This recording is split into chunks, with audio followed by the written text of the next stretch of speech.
شروع کرتا ہوں اللہ کے نام سے جو نہایت مہربان اور رحم کرنے والا ہے۔ السلام علیکم سامعین و ناظرین۔ سامعین و ناظرین، یہ حدیث پاک ہے بخاری مسلم کی، اور اس میں جتنے پہلو ہیں اس میں بڑی توجہ دیجیے۔ ہم ان پہلوؤں میں آ تو نہیں رہے۔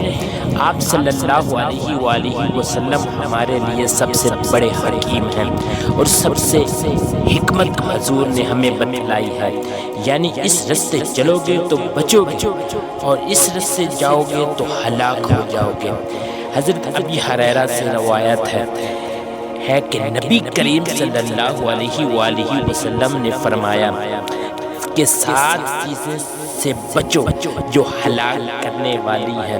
صحابہ کرام نے عرض کیا، یا رسول اللہ صلی اللہ علیہ وآلہ وسلم، وہ 7 چیزیں کون سی ہیں؟ تو آپ صلی اللہ علیہ وآلہ وسلم نے فرمایا، پہلی چیز یتیموں کا مال کھانا، دوسری چیز اللہ تعالیٰ کے ساتھ کسی کو شریک کرنا، تیسری چیز جادو کرنا، اور چوتھی چیز ایسی جان کو ناحق مارنا جس کا مارنا اللہ تعالیٰ نے حرام فرمایا ہو، پانچویں چیز سود کھانا، اور چھٹی چیز جنگ کے روز پیٹھ دکھا کر بھاگنا، اور ساتویں چیز بھولی بھالی پاک دامن مسلمان عورتوں پر تہمت لگانا۔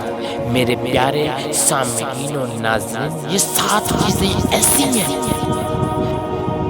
جس کی وجہ سے انسان ہلاک ہوتا ہے۔